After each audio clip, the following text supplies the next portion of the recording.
Hi, welcome to Endicott College Van Loan World Religions online for the fall 2021 semester. I'm your professor, Anna Choi, and I'm just going to walk you through the Canvas shell so that you know where to go and what to look at. And as always, if you look at the syllabus, my email address is there.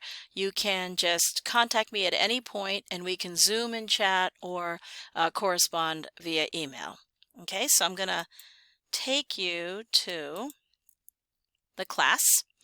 Here we go. This is your class right here. I'm going to click onto it. Hang on a second. Let's go home. Okay, so it's unpublished right now, but when you go on to the class, it will be. I'm going to go to student view so you know what you'll see when you log in. Okay, here we go.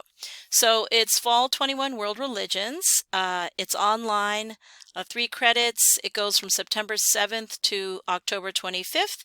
I'm your teacher, Anna Choi, and here is my email address if you want to correspond.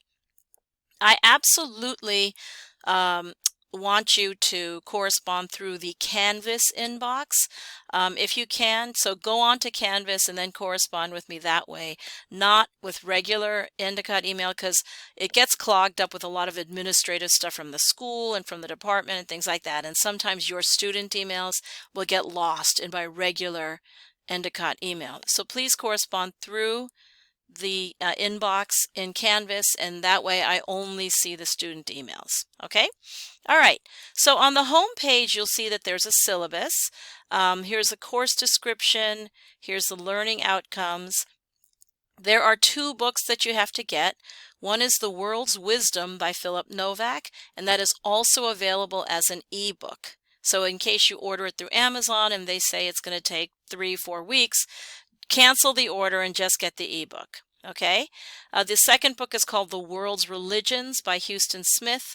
That is also available as an ebook. So once again, if you order it and it hasn't arrived, cancel the order and just order the ebook. In fact, order the ebook to begin with, and then you don't have any worries.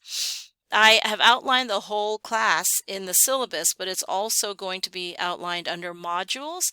But I would always look at the syllabus first and then go to modules in order to find out where they are. So all information can be found under the Modules tab on Canvas.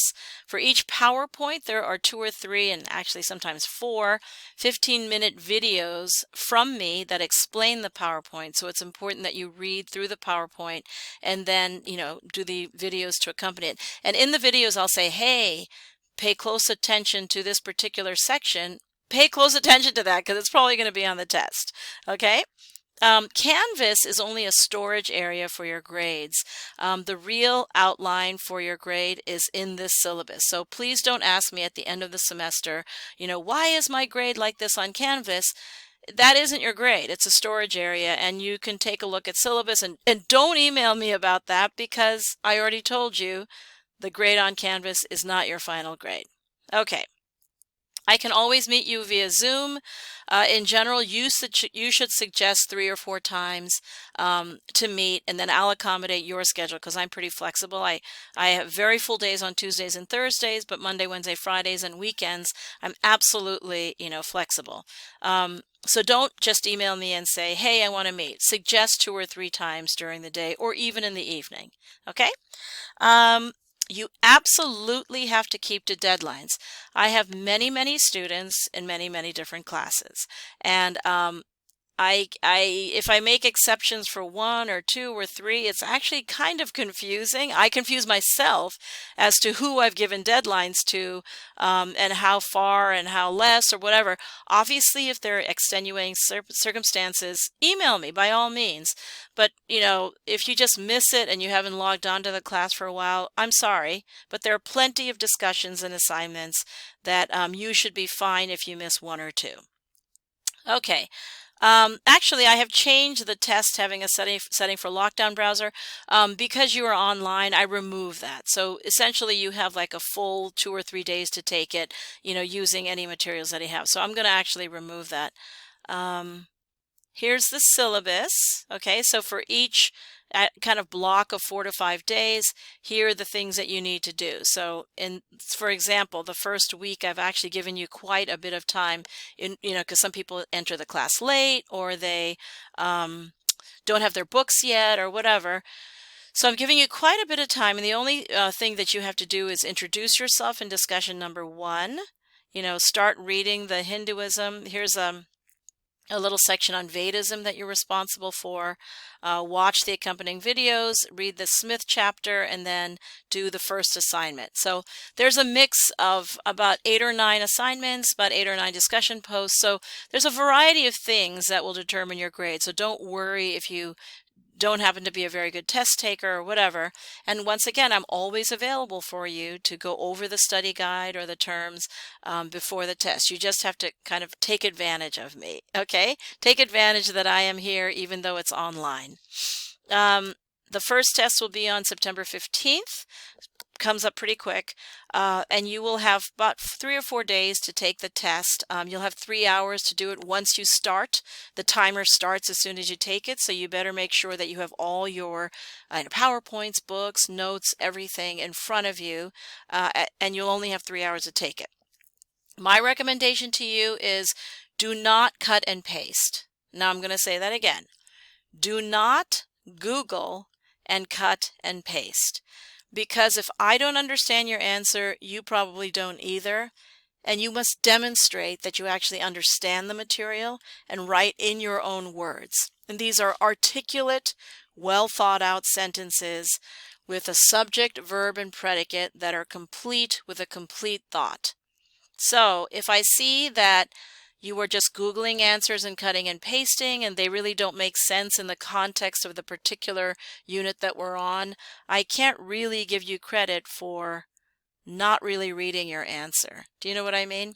So just make sure that when you take these tests, write in your own words, understand the content of what you're writing, and do not, under any circumstances, cut and paste. Okay? All right, so just making sure that you understand that.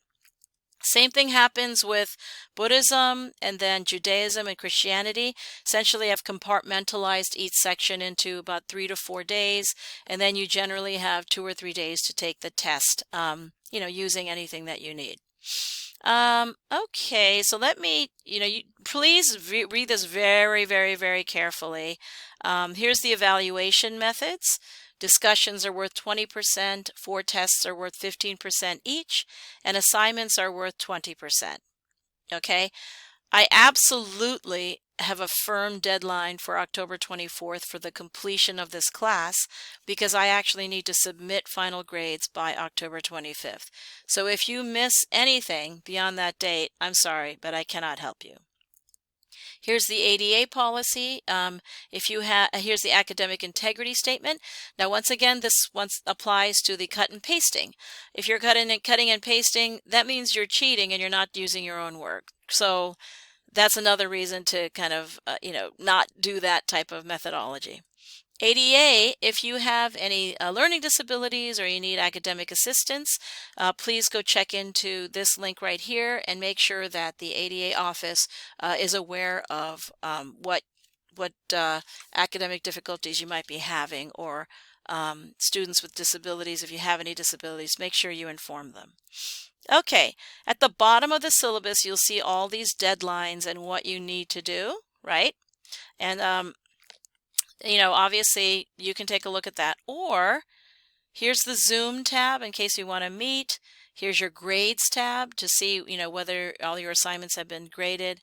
Here are the people in the class if you want to network, or if you recognize people's names and you guys can study together, or have conversations.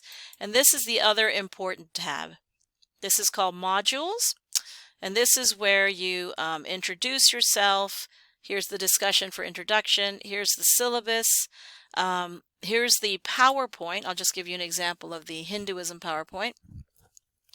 In addition to the Smith book and the Novak book, this PowerPoint is really kind of like your lifeblood, okay?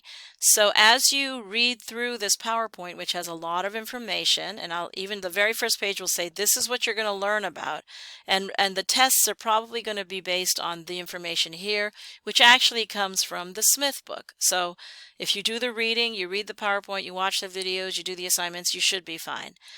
So as we go through this, here are the primitive foundations. I generally start off with a history of the religion. This Vedam is the precursor to the Hinduism religion. Then what happens is the Upanishads get written and Hinduism comes on the scene. There are different branches of Hinduism here. And then I continue the history into the modern period. So I generally go over the history of the religion first. I talk about the social systems, gender roles, and then what is actually the religion. So in general, I'll start off with the history and then actually go to the main concepts of each religion. Keep in mind, do the reading in the books. Watch the videos as I go over these PowerPoints, and you should be fine. Okay, so every PowerPoint will look like this. Here's the 2 videos that accompany this PowerPoint from me as I'm explaining it. Here's the Vedism link that explains the religion that precedes Hinduism. Here's 2 assignments. Here's the Novak readings from the 2nd book, which are primary readings from each religion. Here's this, a discussion board for if you have any questions about the Hinduism test. I will be posting a study guide of terms for you, and I haven't kind of put that together yet, but you'll see it there. And then, of course, the Hinduism exam, which I don't know why that looks like that. Oh, because it's locked until September 15th. Okay? All right, so Hinduism is like that. Then Buddhism, here's the PowerPoint. Here's the 2 videos of me explaining it. This is the story of the life of the Buddha. Here's some assignments. Here's the Novak reading. Here's the test question, a discussion board, and then the test. So each religion is essentially like that. I go over the history, I go over the social system, and then I go over what the religion is exactly. And you should frame your understanding of each religion around the PowerPoint and the Smith book primarily. Okay? Each test will have some questions, some essay questions, and then some quotes, which I will take from the Novak book, the book that has primary texts. So it'll be essay questions, which are based on the Smith book and the PowerPoints, and then 5 quotes from the religion, which I will bring from the Novak book. All right, so just make sure, let's just click onto here. If you're doing the Novak reading, you read the Novak chapter on Buddhism, and then there's a couple of things I say, hey, highlight these things. The likelihood of the quotes coming from those sections is very high. So that's when you'd really have to know the quotes. And once, when you're taking the test, you have your notes, you have the PowerPoint, you have the Smith book, you have the Novak book, you have all of it at your disposal. So use it. Do not take the easy way out and Google or go find alternate sources. It's going to be very obvious, and it's cheating, and you shouldn't do it. You should use the texts and the information that is provided for you in the class. Okay, I think each thing, the Christianity PowerPoint videos, actually there's 4 of them in Judaism because I have a lot on that information. But in general, watch the videos, read the PowerPoints, do the readings, keep up in terms of the deadlines, and you should be fine. Here's the inbox for emailing me. Introduce yourself first and foremost, and always just keep in touch. Just make sure that you're checking your Canvas every couple of days, maybe even every day, just to see if there's something coming up that's due. And I think that you should be fine. So this is my little home office here. I'm sorry I'm so informal, but I figured, hey, what the heck, right? All right, so I look forward to reading about you in the Introduce Yourself section, and I introduce myself too, so you can read about me. And I look forward to teaching you in the class. All right? Okay, bye.